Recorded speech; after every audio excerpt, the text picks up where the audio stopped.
এ ছেলেরা, যুবকেরা, এ আমার নবী পাকের প্রেমিকেরা, আল্লাহ পাক আমার নবীর কত সম্মান দিয়েছে, আল্লাহ আমার নবীর কত ইজ্জত দিয়েছে, আল্লাহ আমার নবী পাকের কত তাজিম দিয়েছে।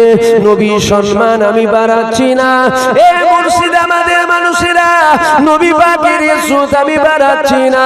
নবী পাকের ইজ্জত কে বাড়িয়েছে? নবীর ইজ্জত আল্লাহ বাড়িয়েছে। কেননা কারো সম্মান বাড়াতে গেলে তার থেকে বড় হতে হবে। আমার নবী পাকের থেকে বড় এই পৃথিবী জমিনে কেউ নাই, তবে নবী পাকের থেকে বড় একজন আছে, উনি অন্য কেউ নয়, উনি হলেন আমার আল্লাহ। এ ছেলেরা, যুবকেরা, নবী পাকের সম্মান আল্লাহ তিনি নিজে বাড়াচ্ছে। আমার আল্লাহ কত বাড়াচ্ছে দেখো। হুরেদের এক চোখে আল্লাহ নিজের নাম লিখেছে, পাশের চোখে আমার নবী পাকের নাম লিখেছে। জান্নাতে দরওয়াজে আল্লাহ নিজের নাম লিখেছে, পাশে আমার নবী পাকের নাম লিখেছে। আরশে আজিমে আল্লাহ নিজের নাম লিখেছে, পাশে আমার নবীর নাম লিখেছে। জান্নাতের গাছের পাতায় পাতায় আল্লাহ নিজের নাম লিখেছে, পাশে আমার নবী পাকের নাম লিখেছে।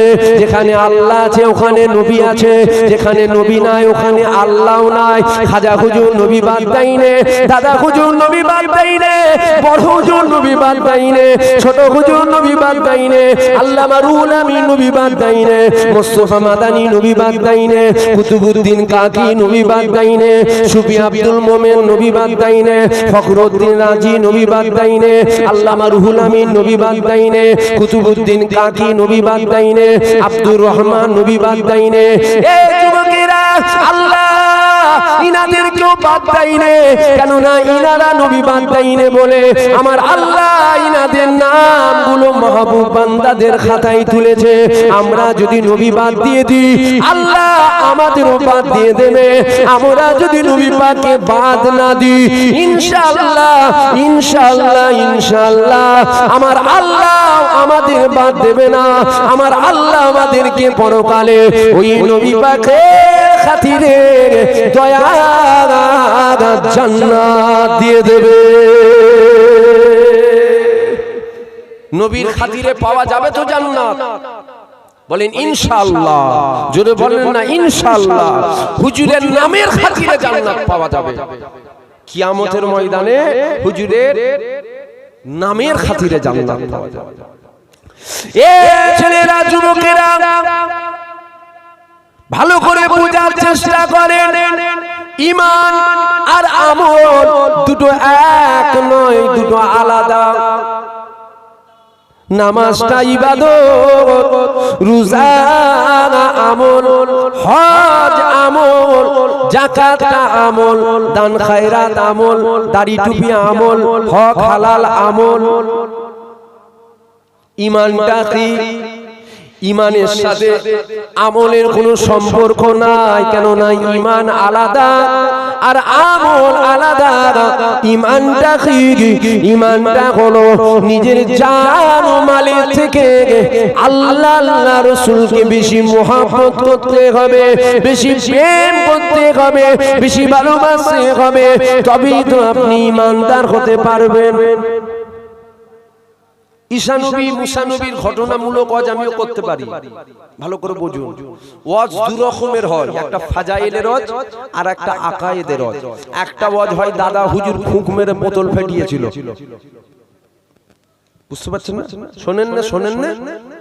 একটা ওয়াজ হয় ছোট হুজুর ফুরফুরার জমিন থেকে লুটা ছড়েছিল, সুন্দরবন জঙ্গলের বাঘের মুখে যে লেগেছিল।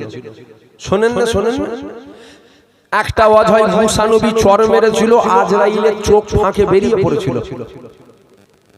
একটা ওয়াজ হয় আনা সাগরের পানি লুটাই এসে গেছিল। এগুলো ওয়াজ। আর একটা ওয়াজ হয় ঈমান আকীদার ওয়াজ। যেই ওয়াজগুলো করলে আমাদের ঈমান আকীদা একটু চাঙ্গা হবে। ঘটনামূলক ওয়াজ আল্লাহ করে অনেক শুনেছেন, একটু ঈমান আকীদার ওয়াজ আমি করি, একটু শুনুন, ঈমান বাঁচা। কেননা ছোট হুজুর পীর কেবলা বলতেন, বাবা গুনাহগার হয়ে মরো, কাফের হয়ে মরো না। গুনাহগার হয়ে মরো, কাফের হয়ে মরো না। কেন? গুনাহগার হয়ে মরলে জেল খেটেও জান্নাত যাওয়া যাবে, আর কাফের হয়ে মরলে চির জাহান্নামী হতে হবে। ইমানটাকে মজবুত করুন। ইমান আর আমল দুটো এক না আলাদা? জোরে বলুন, আলাদা। নামাজ আমল, রোজা আমল, হজ আমল, যাকাত আমল, দান খায়রাত আমল, তাসবিহ তেলাওয়াত আমল, হক হালাল আমল, হালাল দেখা আমল, হালাল বলা আমল, হালাল শোনা আমল, হারাম থেকে দূরে থাকা আমল। আমলগুলো করবে কারা? ঈমানদার না বেঈমান? জোরে বলুন, জোরে বলুন, ঈমানদার। নামাজ আল্লাহ ফরজ করেছে, মানুষ জাতির জন্য নামাজ ফরজ না, মানুষ জাতির জন্য নামাজ ফরজ নয় তো? নামাজ ঈমানদারের জন্য ফরজ। আবু জেহেলের জন্য নামাজ ফরজ ছিল না, আবু বকরের জন্য নামাজ ফরজ ছিল। তাহলে ঈমানটা কি? ঈমানটা একই কথাই হুজুরের সাথে প্রেমের কানেকশন, এটা হলো আপনার আমার ঈমান। জোরে বলুন সুবহানাল্লাহ। এ ছেলেরা, যুবকেরা, তাই তো ইমামে আজমকে জিজ্ঞাসা করা হয়েছিল, ও ইমামে আজম আপনি বলুন, আপনার দাড়ির দাম বেশি না আমার ছাগলের দাড়ির দাম বেশি? ইমামে আজম বলেছিল, মা আমি এখন জানি না, পরে আসবে, পরে বলবো। ইমামে আজম ইন্তেকাল করলো, আল্লাহ ডাকে সাড়া দিয়ে চলে গেল।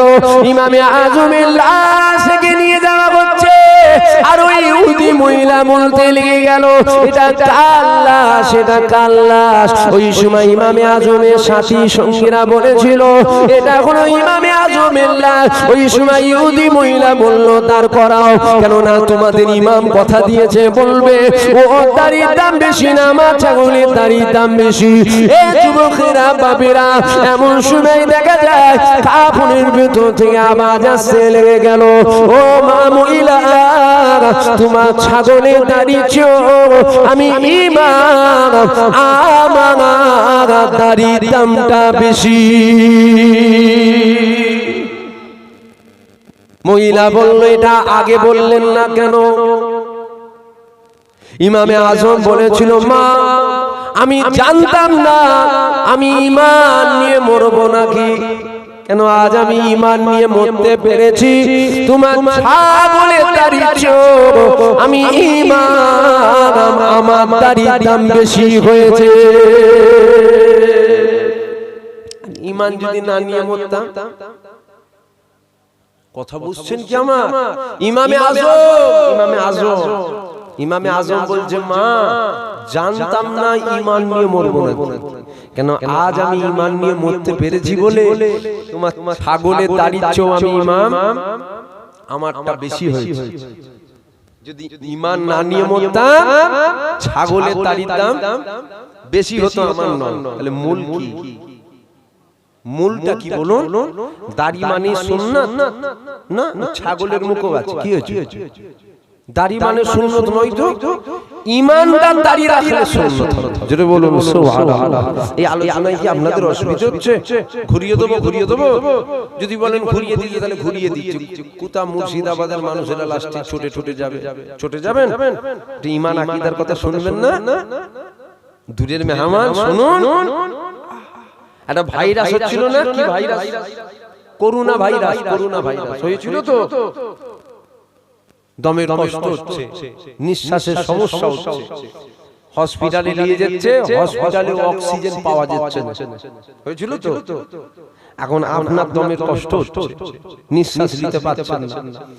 এখন আপনাকে যদি বলি, চিন্তা করেন আমি ফুরফুরা থেকে আপনার জন্য খাসির গোশের বিরিয়ানি এনেছি, মনে হয় ওকে বাঁচাবার লাইনে আছি আমি? কথা বলছেন? ওর কি ও অক্সিজেনের প্রয়োজন না বিরিয়ানি খাবারের প্রয়োজন? মানুষের যখন দমের কষ্ট হয় তখন সে মানুষটা কি করে? ছটকা ছটকি করে না? মরে যাবে তো। এখন মানুষ ছটকাচ্ছে, আমি বলছি চিন্তা করুন, একে খাসির গোশের বিরিয়ানি খাও, আরে মরে যাবে যে। এখন দিতে হবে কি? অক্সিজেন, জানটাকে বেঁচে যাক, তারপরে খাসির গোশের বিরিয়ানি, গরুর গোশের বিরিয়ানি, মুরগির গোশের বিরিয়ানি সব দেবেন, সব খাবো। প্রথম কি বাঁচাতে হবে? প্রথম কি বাঁচাতে হবে? জানটা বাঁচাতে হবে। প্রথম জান বাঁচাই না? ঠিক ওই রকম আমাদের ঈমান যাই যাই হচ্ছে, আমাদের ঈমান চলে যাই হচ্ছে। এই আলোচনাগুলো করলে কি হয়, আমাদের ইমান একটু অক্সিজেন পেয়ে যায়। এই আলোচনাটা কেন করছি, এই জন্যই আলোচনা করছি। মোবাইল খুলবেন, হোয়াটসঅ্যাপ খুলবেন, ফেসবুক খুলবেন, ইউটিউব খুলবেন, 100টা আলেমের যদি ওয়াজ আসে 80টা আলেম বেঈমান। খারাপ লাগছে আমার কথা? 100র মধ্যে 80টা আলেম বেঈমান, যাদের ওয়াজ শুনে আমরা বেঈমান হচ্ছি। ওই জন্য আকীদার ওয়াজ করছি, ইমানের ওয়াজ করছি। ইমান বাঁচান, ইমান। কি বলছেন, বলবো না থাকবে? অসুবিধা হচ্ছে? এ ছেলেরা, যুবকেরা, আল্লাহ আমার নবীকে কি নিয়ামত করেছিল দেখো।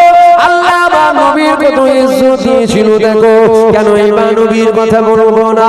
আল্লাহ দুনিয়া জমিনে ঈসা নবীকে পাঠালো, আল্লাহ মুসা নবীকে পাঠালো, আল্লাহ ইব্রাহিম নবীকে পাঠালো, আল্লাহ ইসমাইল নবীকে পাঠালো, আল্লাহ আদম নবীকে পাঠালো, আল্লাহ নূহ নবীকে পাঠালো। সমস্ত নবীদেরকে আল্লাহ পাক বলেছিল, হে আমার নবীরা, তোমরা শোনো, তোমরা শোনো, তোমরা অন্য কারো নবী নয়, তোমরা তোমাদের উম্মতের নবী, তোমরা অন্য কারো নবী নয়, তোমরা তোমাদের কওমের নবী। হে যুবকেরা, আল্লাহ যখন আমার নবীকে পাঠালেন 12 রবিউল আউয়াল সংসার থেকে সময় 570 খ্রিস্টাব্দে এই পৃথিবীর জমিনে যখন আমার নবী পাককে আল্লাহ পাঠিয়েছিলেন, আমার রাসূলুল্লাহকে আল্লাহ জানিয়েছিলেন, আমার রাসূল শোনো, আপনি শুধু আপনার উম্মতের নবী না, না না, জমিনের নবী করে আপনাকে পাঠালাম, আসমানের নবী করে আপনাকে পাঠালাম, চাঁদের নবী করে আপনাকে পাঠালাম, সূর্যের নবী করে আপনাকে পাঠালাম, জান্নাতের নবী করে আপনাকে পাঠালাম, জাহান্নামের নবী করে আপনাকে পাঠালাম, জিবরাইলের নবী করে আপনাকে পাঠালাম, মিকাইলের নবী করে আপনাকে পাঠালাম, আজরাইলের নবী করে আপনাকে পাঠালাম, ইসরাফিলের নবী করে আপনাকে পাঠালাম। আল্লাহ পাক এখানেও ক্ষান্ত হলেন না, আল্লাহ জানিয়ে দিল 18,000 মাখলুকাতের নবী করে আমি আল্লাহ আপনাকে পাঠালাম। আল্লাহ এখানেও ক্ষান্ত হলেন না, আল্লাহ পাক আরো জানিয়ে দিল, আমার রাসূল, আমার হাবিব শুনো, আপনি শুধু উম্মতের নবী নয়, আমি আল্লাহ পাক 1,24,000 মতান্তরে 2,24,000 নবী পয়গম্বর পাঠালাম। সমস্ত নবীদেরকে উম্মতের নবী করেছিলাম, সমস্ত নবীদেরকে কওমের নবী করেছিলাম। আমি আল্লাহ আপনাকে সমস্ত নবীদেরকে নবী করে পাঠিয়ে দিলাম। নবীর ইজ্জত কে বাড়াচ্ছে? জোরে বলেন, জোরে বলেন। ঈসা নবী ছিল, আমার নবীও। ঈসা নবীর সাথে আমার নবীর তুলনা চলবে? মুসা নবী ছিল, আমার নবীও নবী ছিল। মুসাকে আল্লাহ পাঠিয়েছেন, আমার নবীকেও আল্লাহ পাঠিয়েছেন। মুসা নবীর সাথে আমার নবীর তুলনা চলবে? এ ছেলেরা, যুবকেরা, আল্লাহ নবী দুনিয়া জমিনে আগমন করলেন। আমার নবী পাক আস্তে আস্তে বড় হতে লেগে গেল। আমার নবীর বয়সটা 40 বছর হয়ে গেল। শুনছেন তো? মনোযোগ দিয়ে, মনোযোগ দিয়ে শুনছেন? আমার নবীর বয়সটা 40 বছর হয়ে গেল। আমার আল্লাহ জানিয়ে দিল, আমার রাসূল, আমার হাবিব, আপনি শুনুন, চাকরি তো অনেক আগে পেয়ে গেছেন, এবার আপনি ডিউটিটা শুরু করে দেন। আল্লাহ নবী কাবার পাশে গিয়ে দাঁড়িয়ে গেল। কাবার পাশে গিয়ে দাঁড়িয়ে মক্কার মানুষদের দাওয়াত দিল। সমস্ত মক্কার মানুষেরা হাজির হয়ে গেল। আল্লাহ নবী বলেছিল, হে মক্কার মানুষেরা, আমি মুহাম্মদ, আমাকে তোমরা কোন নজরে দেখো। ওই সময় মক্কার বেঈমান বেদিনরা বলেছিল, মুহাম্মদ তোমার মতো আর দ্বিতীয় কোনো মানুষ হয় না। মুহাম্মদ তুমি কখনো গরিবের উপরে জুলুম করো না। মুহাম্মদ জীবনে তুমি কখনো আমানতের খেয়ানত করো না। মুহাম্মদ জীবনে তুমি কারো উপরে অত্যাচার করো না। মুহাম্মদ তোমার মতো দ্বিতীয় আর কোনো মানুষ আমরা দেখি না। এ যুবকেরা, আল্লাহ নবী বলেছিল, হে মক্কার মানুষেরা, আমি মুহাম্মদ যদি তোমাদেরকে বলি, এই যে দূরে একটা উঁচু পাহাড় দেখছো, পাহাড়ের পিছন দিকে একদল মানুষ লুকিয়ে দাঁড়িয়ে আছে, এখনই তোমাদের উপরে হামলা করে দেবে, এটা কি তোমরা মেনে নেবে? ওই সময় মক্কার মানুষেরা বলেছিল হ্যাঁ আমরা মেনে নেব। আল্লাহ নবী বলেছিল তোমরা কি দেখবে না? ওই সময় তারা বলেছিল না, দেখার প্রয়োজন নেই। কেন দেখার প্রয়োজন নেই? ওই সময় মক্কার বেঈমান বেদিনা বলেছিল মুহাম্মদ জীবনে কখনো তুমি মিথ্যা কথা বলো না, জীবনে কখনো তুমি মিথ্যা কথা বলো না, কেননা তুমি হলে আলামিন, তুমি হলে চির সত্যবাদী। আরো জোরে বলবেন না সুবহানাল্লাহ। বেঈমান বেদিনে আমার নবীকে কি বলেছিল? আল আমিন। কি বলেছিলেন? চির সত্যবাদী। আজ যদি কোনো হুজুর, মুলি সাহেব, পীর সাহেব, হাজী সাহেব, গাজী সাহেব, ইমাম সাহেব, দরবেশ সাহেব বলে নবী মিথ্যা কথা বলতে পারে, আমাদের বুঝে নিতে হবে তখনকার বেঈমান কাফেরের থেকেও এই ব্যাটা ভয়ঙ্কর। বলা বলা হচ্ছে, করা করা বলা হয়ে যাচ্ছে নাকি? তখনকার বেঈমানরা কমসে কম আমার নবীকে আল আমিন বলেছিল, চির সত্যবাদী। আজ যদি কোনো হুজুর বলে নবীর দ্বারাই মিথ্যা বলা সম্ভব, জানতে হবে তখনকার বেঈমান কাফেরের থেকেও এই ব্যাপারটা ভয়ঙ্কর। এই কথা ঠিক না ভুল? বাংলাদেশ নাম শোনেন না? মোবাইল খুলবেন পেয়ে যাবেন। বাংলাদেশে এক বড় হুজুর বেরিয়েছে, ওয়াজ করতে করতে বলছে আমার নবীর মুখ থেকে দুর্গন্ধ বেরোতো। সুবহানাল্লাহ বলবেন না নাউজুবিল্লাহ বলবেন? জোরে বলুন। আমার নবীর মুখ থেকে গন্ধ বেরোতো? আস্তাগফিরুল্লাহ, আস্তাগফিরুল্লাহ। জান্নাতে যাবে বলে মনে হচ্ছে? আল্লাহ নবীদের হাজার বছর আগে বলেছেন আখিরি জামানায় আমার উম্মতেরা ৭৩ দলে বিভক্ত হবে। ৭২ যাবে জাহান্নামে, একটা যাবে জান্নাত। আল্লাহ নবী দিন দুনিয়ার বাদশা হাবিবুল্লাহ মসজিদে নববীর মধ্যে বসে আছেন। শেরে খোদা হযরত আলী চলে আসলেন, এসে বলছে আসসালাতু ওয়াসসালামু আলাইকা ইয়া রাসূলুল্লাহ, হুকুম দেন। আল্লাহ নবী বলছে কোথায় যাবে? বলছে হুজুর শিকারে। আল্লাহ নবী বলছে যাও। তবে আলী শোনো, এই দিকে যাবে, এই দিকে যাবে, এই দিকে যাবে। একটা দিকে নবী যেতে নিষেধ করলেন, যাবে না। হযরত আলী চলে গেলেন শিকারে। একদিক গেলেন, দুদিক গেলেন, তিন দিক গেলেন। যে দিকটা নবী যেতে নিষেধ করেছেন ওই দিকে যাই না। তিন দিক তন্ন তন্ন করে খুঁজলেন শিকার পেলেন না। হযরত আলী কি করলেন? চলে আসলেন। তবে মনে যাচ্ছে হুজুর এই দিকটা যেতে নিষেধ করেছিল, দুপা যায় না, দুপা যায়। দুপা ফেলে যেই গেছে, হযরত আলী দেখতে পাচ্ছে গাছের ডালে একটা পাখি বসে আছে। পাখি বসে কত সুন্দর ভাবে কলমা শরীফ পড়ছে। হযরত আলী হুজুরের দিকে বড় পছন্দ হয়ে গেল। হ্যাঁ, কত সুন্দর কলমা পড়ছে, ধরবো আমি পাখিটাকে। হযরত আলী পিছু করছে, ধরতে যাচ্ছে। যেই ধরতে গেছে পাখিটা কোন থেকে উড়ে চলে গেল। হযরত আলী হুজুর পিছু করছে, কোন দিকে? যেদিকে নিষেধ করেছেন ওই দিকে যাচ্ছে। পিছু পিছু পিছু পিছু যাওয়ার পর হযরত আলী হুজুর দেখতে পাচ্ছেন পাখিটা একটা নাপাক জায়গায় বসে খুপুরে খুপুরে নাপাক জিনিস খাচ্ছে। হযরত আলী হুজুরের দেখে মনটা বড় খারাপ হয়ে গেল। এই পাখিটা কলমা পড়ছিল, ধরবো বলে গেলাম, এই নাপাক জায়গায় বসে হারাম জিনিস খাচ্ছে, মন খারাপ।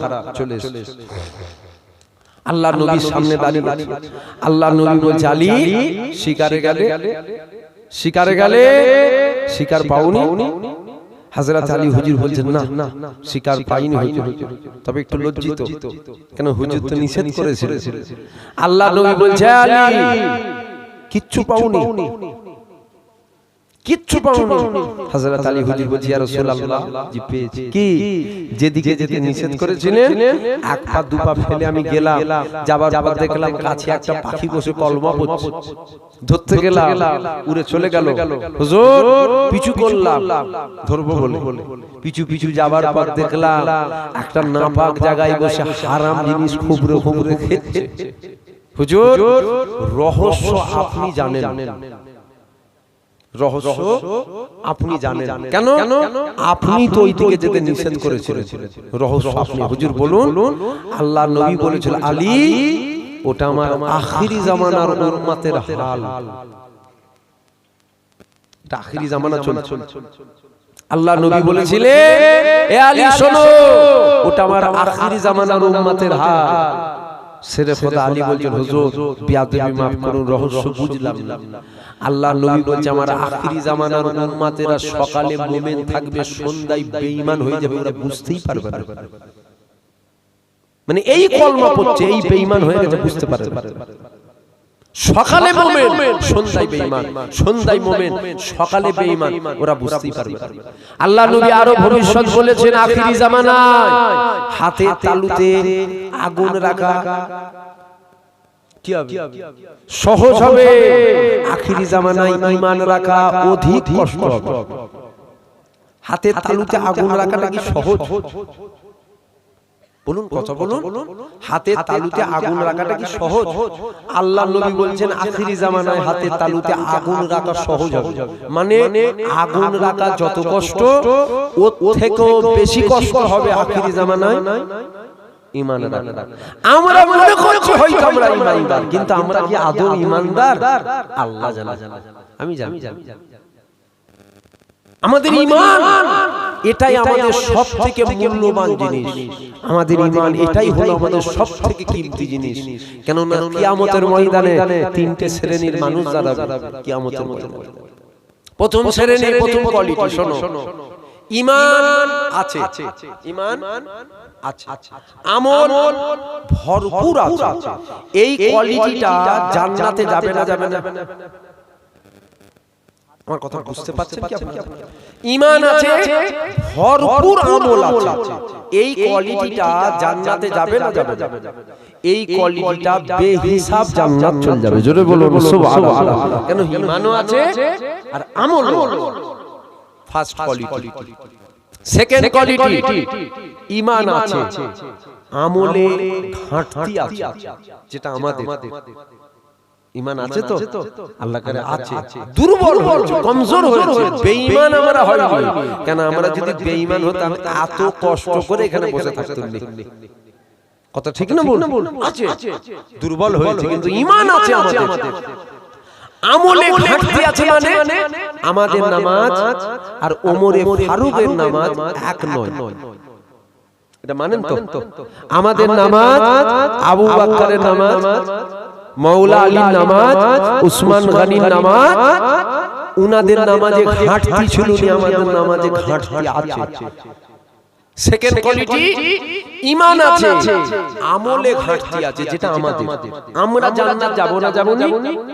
আল্লাহর দয়া যদি হয়, ঘাটতিটা যদি মাফ হয়ে যায়, আমরাও বেহিসাব জান্নাত চলে যাব, যদি দয়া হয়। দয়া হলো না, ভালো করে বুঝবে, দয়া হলো না। যতটা পরিমাণ ঘাটতি আছে, ততটা পরিমাণ আল্লাহ জেল খাটাবে, আযাব দেবে, শাস্তি দেবে। শাস্তি মিটে গেলে আবার তুলে আল্লাহ জান্নাত দিয়ে দেবে। জোরে বলুন সুবহানাল্লাহ। এটা সেকেন্ড কোয়ালিটি। থার্ড কোয়ালিটি, ভরপুর আমল আছে, ভরপুর ঈমান নেই। এই কোয়ালিটিটা কি জান্নাত যাবে? কথা বলছেন না কেন? 100 বছর পর, 200 বছর জেল খেলে, 50,000 বছর জেল খেলে, 1 কোটি বছর জেল খেলে চির জাহান্নামী হবে। কেন? জান্নাতে যেতে গেলে যেটা লাগে ঈমান। জান্নাতে যেতে গেলে যেটা লাগে ওটা ঈমান, ওর ঈমানই নেই। আমার আলোচনা কি আপনারা বুঝছেন? যদি বলেন হুজুর নামাজের কথা বলবেন না, নামাজের কথা, নামাজ as-salatu miftahul জান্নাত, নামাজ জান্নাতের চাবিকাঠি, বলবেন না? আচ্ছা, নামাজের কথা হুজুররা বলবে, এটা আপনার ব্রেনে কে ঢুকিয়েছে? নামাজের কথা হুজুররা বলবে, আলেম উলামারা বলবে, ইমাম বলবে, মুফতি বলবে, মুহাদ্দিস বলবে, হাফেজ বলবে, এটা আপনার ব্রেনে কে ঢুকালো? যদি বলেন না ইনারা বলবে না, ইনারা বলবে না, ইনাদের দায়িত্ব নয় বলা। যদি বলেন কি বলছেন, হ্যাঁ বাস্তব বলছি, চ্যালেঞ্জ করে বলছি, ইনাদের দায়িত্ব নয়। নামাজের কথা বলার দায়িত্ব ইসলাম শিক্ষা দিচ্ছে বাপ মায়ের।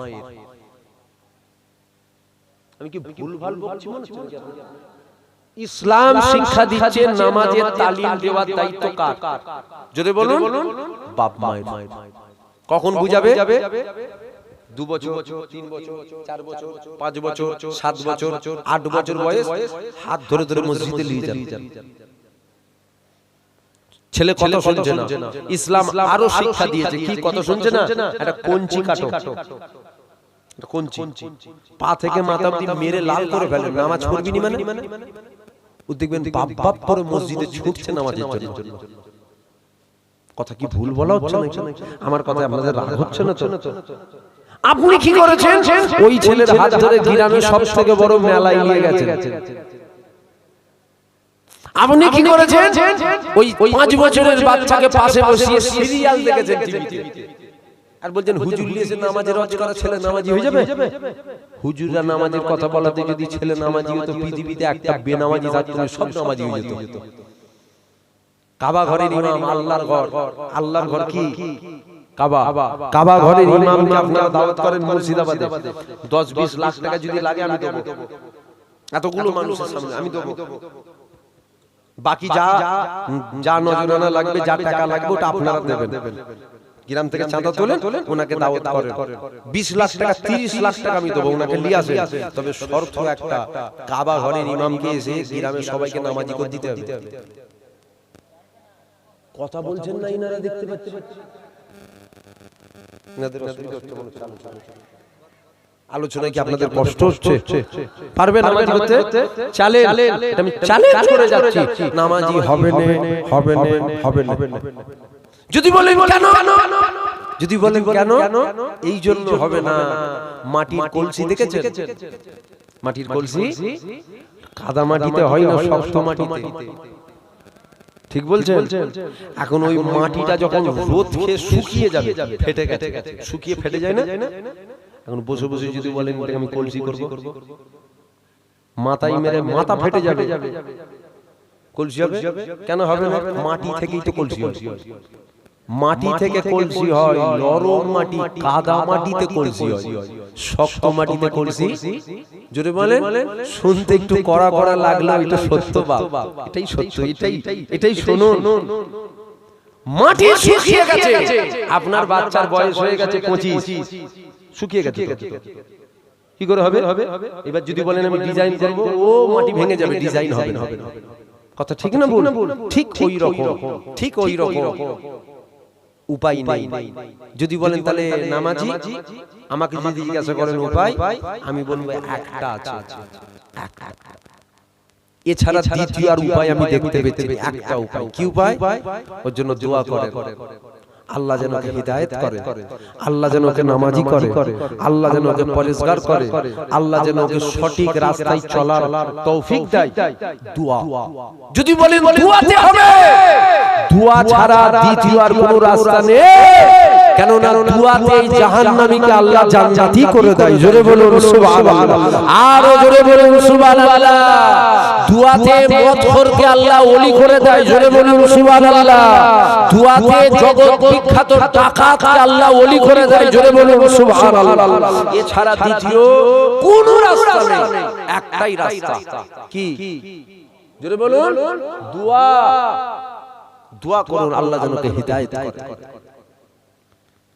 তবে ভালো করে বুঝুন, আমার বলার উদ্দেশ্য ঈমান মজবুত করুন। ঈমান, জোরে বলুন, জোরে বলুন, ঈমান মজবুত করুন। কি বলছেন? নবীর কথা একটু বলবো না থাকবে? আমি শেষ, আমি তো শেষ।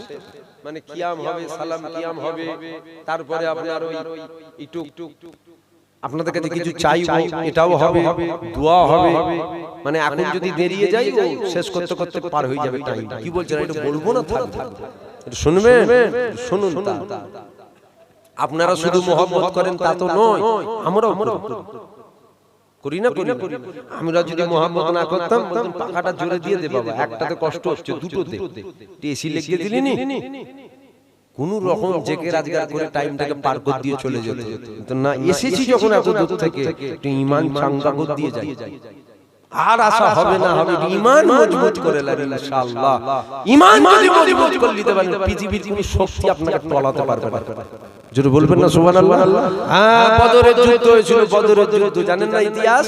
313 ওদিকে ছিল 1000 বা 1000-এর অধিক, 313-র কাছে ঢাল নেই, অস্ত্র নেই, তলোয়ার নেই, লোহার জ্যাকেট নেই, ছিঁড়া ফাটা জামা জুতো, ছিঁড়া ফাটা। আর 1000-এর কাছে ঢাল আছে, তলোয়ার আছে, লোহার জ্যাকেট আছে, লোহার হেলমেট আছে, অস্ত্র আছে, সরঞ্জাম আছে, সব আছে, সব আছে। তারপরেও 313 জন জয়ী হয়েছিল। জোরে বলুন সুবহানাল্লাহ। আজ যেমন ফিলিস্তিন দেখছেন না মোবাইলে, দেখছেন মোবাইলে, যুবকেরা বলবেন তো, দেখছেন না ফিলিস্তিনের মুসলমান 5 বছর 6 বছর 7 বছর 8 বছরের বাচ্চা, 8 বছরের বাচ্চা হাতে পাথর নিয়ে ইহুদি বেঈমানগুলোর সামনে দাঁড়িয়ে আছে, বলছে থুব না বেঁকিয়ে ফেলবো। জোরে বলবেন না সুবহানাল্লাহ? জোরে হবে না সুবহানাল্লাহ? আমি কি বেনিয়ে বলছি না, দেখেছেন মোবাইলে, দেখেন না কিসের পাওয়ার? জোরে বলেন, জোরে বলেন। 313 জন খেজুর গাছের ডাল, কিসের পাওয়ার? খেজুর গাছের ডালের পাওয়ার নাকি ঈমানের পাওয়ার? আমাদের সবথেকে যেটা মূল্যবান জিনিস, কিমতি জিনিস, সবথেকে আমাদের যেটা পাওয়ার দেয় সেটা কি? জোরে বলুন, ঈমান। ঈমানটাকে ঠিক রাখবেন না, ঈমান মজবুত করুন। আল্লাহ পাক আমার নবী পাকের কত সম্মান দিয়েছিল।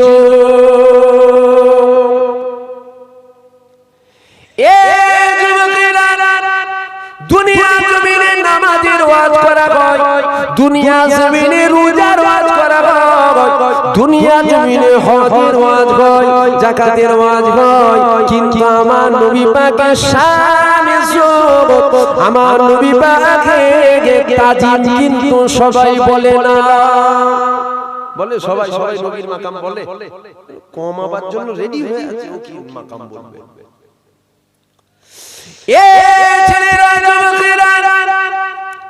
দেখবেন সমাজে এক শ্রেণীর আলেম রয়েছে, এরা যখনই ওয়াজ করতে ওঠে এরা ঘুরিয়ে ফিরিয়ে নবী পাকের মাকামকে কমাতে লাগে। এরা দেখবেন ওয়াজ করতে করতে বলে আমার নবী পাক আমাদের মতো মানুষ, আমাদের মতো মানুষ। এই যুবকেরা, ওকে যদি প্রশ্ন করা হয় এই কথাটা আপনি কেন বলছেন আমার নবী আমাদের মতো মানুষ, আমার নবী পাক আমাদের মতো মানুষ নয় তো, তখন দেখবেন ওই আলেম উলামা বলবে আল্লাহ পাক পবিত্র কালামুল্লাহর মধ্যে বলেছে আমার নবী আমাদের মতো মানুষ। এটা আল্লাহ কোরআনের মধ্যে বলেছে। আমার নবী পাক কেন আমাদের মতো নয়? আমাদের হাত আছে, নবীরও ছিল, আমাদের কান আছে, নবীরও ছিল, আমাদের চোখ আছে, নবীরও ছিল, আমাদের দাড়ি আছে, নবীরও ছিল, আমাদের জামান আছে, নবীরও ছিল, আমাদের টুপি আছে, নবীরও ছিল, আমাদের চুল আছে, নবীরও ছিল, আমাদের পা আছে, নবীরও ছিল। আমাদের মতো নবী পাক নয় কেন? একটু মনোযোগ দিয়ে বোঝার চেষ্টা করো। প্রত্যেকটা মানুষের হাত, পা, চোখ, কান, নাক, মুখ থাকবে, এটা একটা স্বাভাবিক বিষয়। তা বলে ফেলবেন না আল্লাহ নবী আমাদের মতো মানুষ ছিল। আল্লাহ নবী কখনো আমাদের মতো মানুষ ছিল না। কেননা আমাদের শরীর থেকে একটা ঘাম বাইর হয়, এই ঘামটা থেকে দুর্গন্ধ বেরোয়। মদিনাওয়ালা শরীর থেকে ঘাম বাইর হতো, ওই ঘাম থেকে দুর্গন্ধ নয়, এমন এক খুশবু বাইর হতো, ওই খুশবুটা কোনো আতরেও পাওয়া যেত না। জোরে বলবেন না সুবহানাল্লাহ? আমার নবী আমাদের মতো।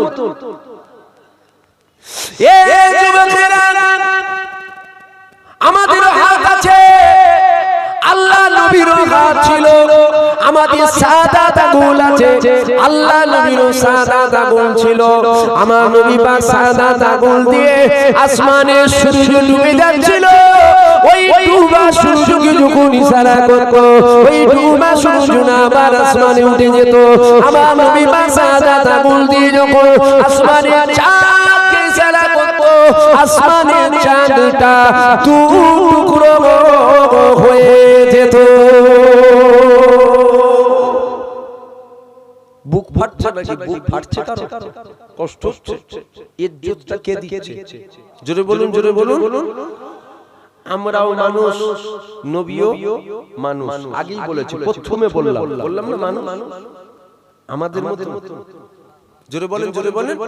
আমাদের মতন আমাদের হাত আছে না নয়? শাহাদাত আগুল আছে না নয়? নবীর হাত ছিল না ছিল না? শাহাদাত আগুল ছিল না ছিল না? আসমানে এখন কি উঠেছে? এখন চাঁদ উঠেছে। এখন কি আসমানে চাঁদ। দিনে কি ছিল? আমি তো আপনাদের দাদা হুজুরের মুরিদ, তো আপনারা ফুরফুরার পীর আবু বকর সিদ্দিকের মুরিদ, তো আমি তো আপনার পীরের আওলাদ। একটু যে ইশারা করে দেখব, কথা বলছেন না, আমি যদি যে ইশারা করে দেখব হবে? জোরে বলেন। আচ্ছা, আমার দ্বারাই নয়, হবে না, আমরা সবাই মিলে একটু করি না? চলেন চেষ্টা করে দেখা যাক না, হবে না? গোটা মুর্শিদাবাদ মিলে যদি ইশারা করা হয়, সারা পৃথিবীর মানুষ মিলে যদি ইশারা করা হয়, দুটুকরো হবে? মাথায় জুতো মেরে কপাল ফেটে যাবে।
फलक खैर नजारो